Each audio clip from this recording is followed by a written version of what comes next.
In this video, I will tell you how to keep your classes clean when annotating for digital pathology deep learning-based image analysis projects.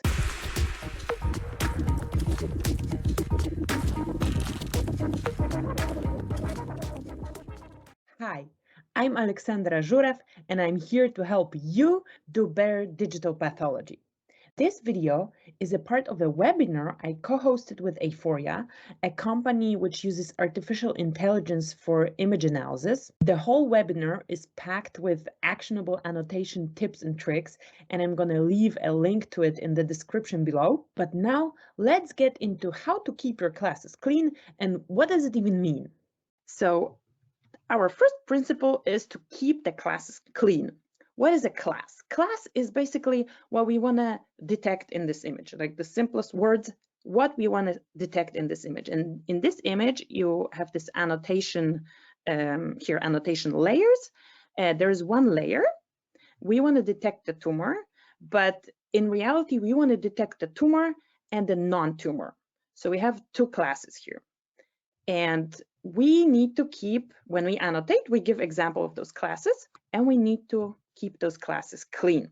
So if we zoom in into one of those tumors, this is a mouse tumor model, and the dark areas are tumor cells. And when we zoom in into this tumor, you see that it's no longer the whole thing has to be delineated. I have a piece of this tumor delineated, but it is just those tumor cells are within my annotation. And now a little quiz, find the differences. So the difference here is kind of obvious. I included a little bit of the outside of the tumor in this annotation. And this is what I mean that I have to keep my classes clean. In the first one, I kept my class clean. That's only the class of interest. In the second one, I included the background class, the non-tumor class in my tumor annotation. This is not what we want to do. This is what we want to do, and this other one is not what we want to do. And you can see that when you, depending on the magnification, depending on how fast you want to do it, it's easy to make this mistake. So if you do not remember anything of this webinar, and that's the only thing you're gonna go and work with, I will consider it a success. And we can see it in action now.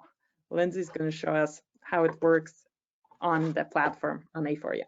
I have a few videos about different tips and tricks for annotations for deep learning, and I'm going to link to them in the cards.